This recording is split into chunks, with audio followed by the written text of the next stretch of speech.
In the next few minutes, you're going to learn 3 very helpful tips from St. Leo the Great on how to improve your fundraising. Hi, I'm Brice Sokolowski, the founder of CatholicFundraiser.net, a website that's completely dedicated to helping Catholics just like you with their fundraising. So whether you're starting out, you're trying to find new ways of fundraising, or trying to improve the way you're fundraising, you are in the right spot. So today we're going to be looking at St. Leo the Great, one of the great popes of the Catholic Church. But before we do that, I just want to make sure that you download absolutely for free the 10 Commandments to Catholic Fundraising. These are 10 things that I've learned that are essential when you're fundraising. It's been downloaded by thousands and thousands of Catholics. The overall consensus is a 2 thumbs up. You can find the link to download the document absolutely for free right below, whether you're watching this on my website, on my YouTube channel, on my podcast. The link is always going to be somewhere on the page, usually right below. Download your free copy of the 10 Commandments to Catholic Fundraising. Okay, let's dive into Pope Leo the Great. You're going to hear me pause, you're going to see me pause, and that's because I'm looking at my notes, and so that way I do not miss anything. Pope Leo the Great. Who was he? He was a pope in the 5th century, and he's known as one of the best administrative popes of the ancient church, but he was much more. So he was very administrative, very organized. That's going to help with our fundraising, but he also focused heavily on pastoral care of his people. He inspired and helped to foster charitable work, which it gets into fundraising as well. He was also profoundly spiritual and influential in his sermons, and so that we're going to get into that as well. We're going to look at some of his sermons, one in particular, on how it aligns with fundraising. So overall, he was very holy, very organized, very administrative, all these different types of things that are important in fundraising. And I came across a document on the life of St. Leo the Great, which you can find. The link is going to be included as well in my notes. And in this life of St. Leo the Great, I found 3 things that I think are going to be very, very helpful with your fundraising. So here they are, 3 important lessons from St. Leo the Great on how to fundraise. Now, the first one is the importance of almsgiving, but trying to help people understand the importance of almsgiving. Usually what we do is we ask people to donate, we hope they donate, and then we sit back and we see what happens. Well, that's not the St. Leo the Great approach to fundraising. And I quote from him.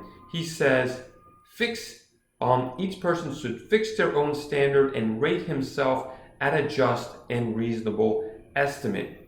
Now, he described it as very important. We've got to set our own standards. But with that said, and I'll show the where I'm getting this from, he recommends that we help people understand that they've got to do this. So yes, I'm not telling you to force people to donate, but at the same time, you've got to at least educate people that this is not just something that you're asking them to do to help you with your mission, your parish, your religious order. You're asking them because, well, it's also something very, very important to them, their spiritual life, as says St. Leo the Great and many other saints. So that's point number 1. Point number 2 is this concept that wealth is good. Therefore, don't be scared to ask for money.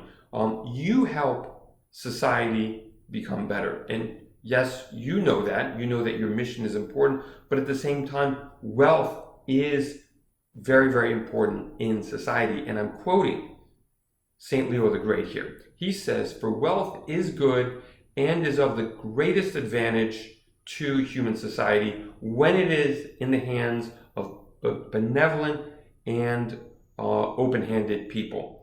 So there's 2 sides of it. Yes, you're doing great work, but 2, wealth is very, very advantageous to your work. So you need to go out and don't be scared to be asking people for money, because there's 2 sides of the coin. There's your work, but also there's this wealth, this almsgiving that's also very, very important.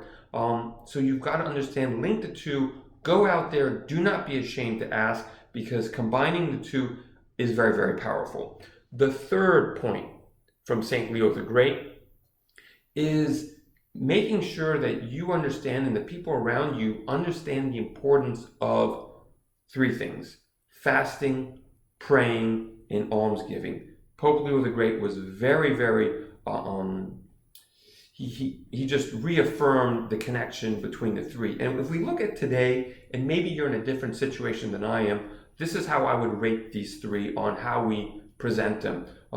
Praying, we tell people that they should pray, but usually we don't dive deeper into praying.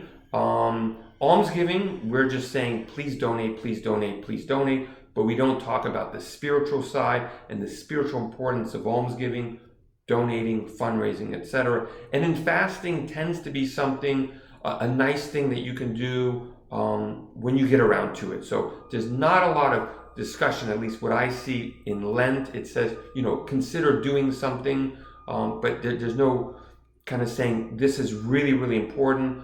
Things like fasting on Friday, not a lot of people do it anymore. The St. Martin's fast, where you lead into Christmas, that's not really being done as well. So, if you talk about the difficulty about fundraising, well, we have to look at the other two elements that are very important in St. Leo the Great, and they're not being stressed very much, in my opinion. So my recommendation to you is try and connect all these three in your next campaign, in your communications with people. Make sure that they're praying, make sure that they're fasting, and make sure they're almsgiving.